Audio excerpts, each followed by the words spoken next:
გორში ორდარბაზიანი მულტიფუნქციური სპორტული კომპლექსის მშენებლობა მიმდინარეობს. თანამედროვე სტანდარტების შესაბამისი სპორტის სასახლე ჭალის დასახლებაში შენდება, ის მრავალფუნქციურად დაიტვირთება.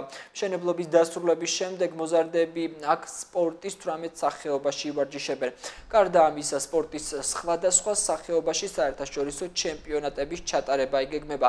სპორტული კომპლექსის გარდა გორში 10 მინი სტადიონი კეთდება, ინფრასტრუქტურული პროექტები გორში სულ 54 ლოკაციაზე მიმდინარეობს. პროექტების ღირებულება ჯამში 40 მილიონ ლარს აღწევს. ქალაქის ინფრასტრუქტურის გაუმჯობესებასა და სპორტის განვითარებაზე ორიენტირებული პროექტების განხორციელებაში ქალაქის მერიას ფინანსურად მსოფლიო ბანკი და მუნიციპალური განვითარების ფონდი დაეხმარა. სამშენებლო და სარეაბილიტაციო სამუშაოების მიმდინარეობა საინფორმაციო ტურის ფარგლებში დღეს გორის მერმა საკრებულოს წევრებთან ერთად დაათვალიერა.